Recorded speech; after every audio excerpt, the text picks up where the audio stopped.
Hello and welcome to our midterm demo video. We are the WattsWatch Power Logger. We're group number 23 for the Senior Design Summer 2025. Our group is comprised of 3 electrical engineers and 1 computer engineer. And this project is sponsored by EcoEd Corp. Our objectives are for our device to take an input of a single phase or 3-phase at 60 Hz to comply with the United States standard, and record the voltage and current from measurements from these systems.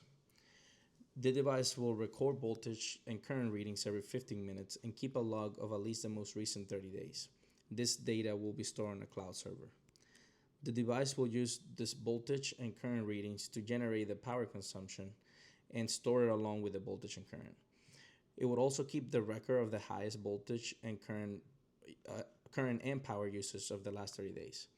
A website will be developed that communicates with the WattsWatch via Wi-Fi to allow to extract any necessary data. And this website will extract that data in a usable form such as a PDF.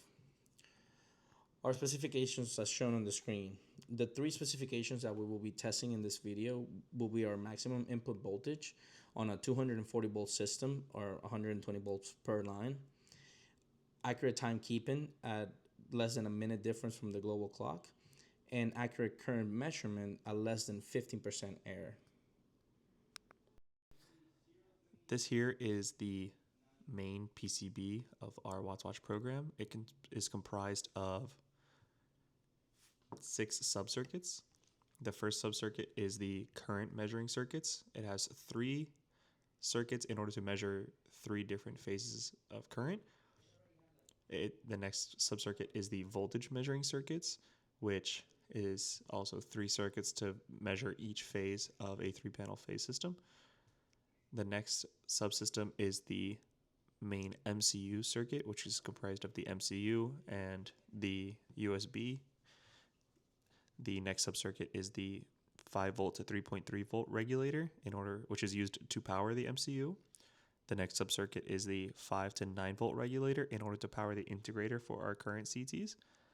And the last subcircuit is the battery backup circuit, part of our stretch goals, which is comprised also of a 3.7 to 3.3 volt regulator, which is used to power the MCU in case of a panel blackout.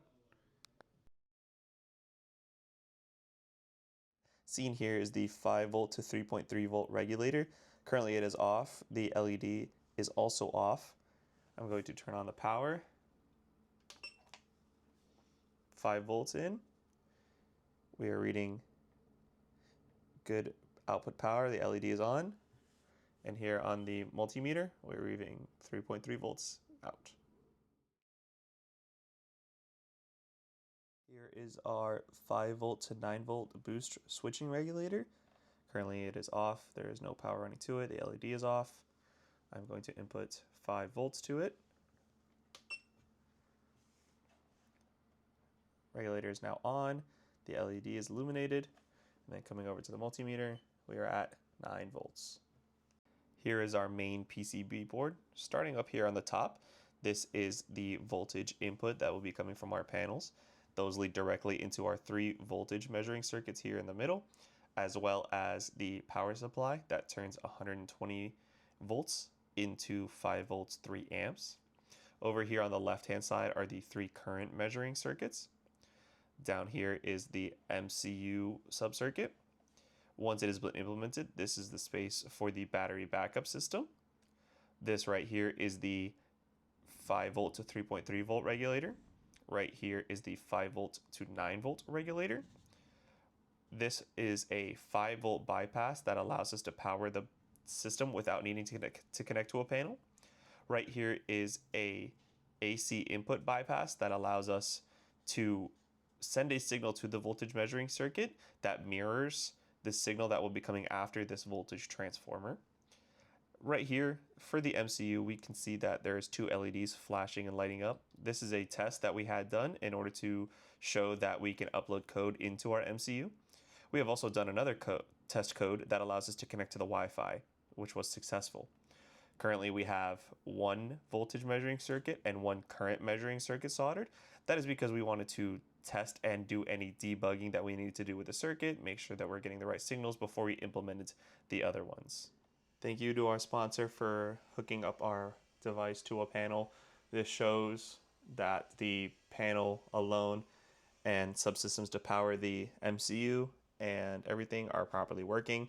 We can see the MCU giving out the LED signals, and the LEDs on the 5 volt and 3.3 and 5 volt to 9 volt regulator are properly functioning. To calculate the current circuit gain and the voltage circuit gain, we provided different inputs to both of them of the values that we expect from the real world, and some of the values that are a little bit farther off to make sure they maintain their linearity. For the current circuit, we provided 5 inputs ranging from 0.01 to 0.05. As you can see on the screen, it provided a graph that was completely linear with a slope of 19.21. So we ended up using that as our gain for the current circuit. For voltage circuit, we provided 5 inputs as well, ranging from 0.1 to 0.3 with increments of 0.05. We also got a linear graph on it, and our slope was 4.65, which we ended up using as the gain for our circuit. Seen here is our first voltage test. On the left-hand side, you can see the time and date and that the program sees. It's the same time and date that the computer sees, meaning that the two times are in sync. The next column over is the ADC value that the ESP32 is seeing, including both the AC and DC offset. Next column over is that DC offset that is brought about by the voltage measuring circuit. The next column over is the AC portion only that the ADC is seeing. This is the signal that is seen after the voltage measuring circuit. The next column over is the original input signal, and we are receiving that through the output signal, and after doing some calculations on it in the code, retrieving the original signal. In this case, the original signal was 100 millivolts. Seen on the screen is the second voltage test. We inputted a signal of 0.136 millivolts. We use this exact signal because through testing in the lab with Dr. Weeks, we saw that with a supply of 120 volts, after the voltage transformer, we were getting 136 millivolts. So we wanted to run this test as accurately as possible. Seen here is the third voltage test. We had an input signal of 190 millivolts. And we were getting very close values. We were getting 187, 186, so up to 188. So very close. As seen on the video, we use a signal of 33 millivolts, which corresponds to about 10% of what the total output signal will be from the CTs. By doing the calculations as shown in there with the RMS at the ADC and the DC offset, you can see that the ADC being read by the MCU is the value that we're expecting based on the initial signal. The reason we did the testing without connecting directly the CTs to the panel is because the CTs have already been tested, and we know that the value will be between 0 and 0.33 volts. So we decided to disconnect our board to a function generator and test it that way for simplicity. This is the second test for our current circuit measurement. As you can see on the screen, the original signal RMS is 0.047 volts. Our input was of 0.045, so while it's not exact, it is within our well within our limits. For our third test, we supplied an input of 0.06 volts to the board. We were reading a value of 0.058 as is shown on the screen. So while it's not 100% exact, it is within our allowed percentage.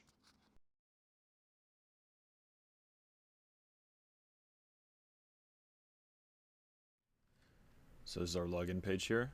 We also have a sign up page, and if you forgot your password, we have that functionality.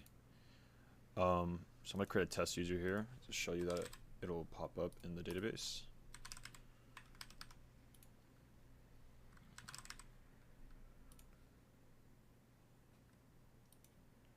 So we have two collections here, one for the users and the readings. So let's refresh this. And I can see the test user is in there. I'm going to log into a previously made user here that already has data sent to it. As you can see, this is a single phase dashboard. We have the line 1 to 2 voltage and all phase 1 to voltage, current, power. So we can switch to 3-phase here, and that'll add the line 1 to 3 voltage and line 2 to 3 voltage. And so this is a download PDF button. It'll create a report. So we have all the phase voltages, and this is a draft right now. Just our first draft, so this white space will be taken care of in the future. So phase currents, phase powers, and then each line voltage. And then here's all the daily peaks. This will be made in a chart format in the future to make it look better.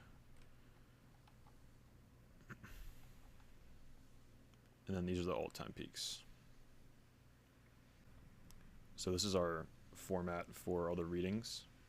So we have the user it's tied to and the power logger it's tied to. Then we have all the phase, current, voltage, power, and line voltages, as well as a timestamp. So these will be being sent every 15 seconds when we actually get this working. But these are all, this is test data.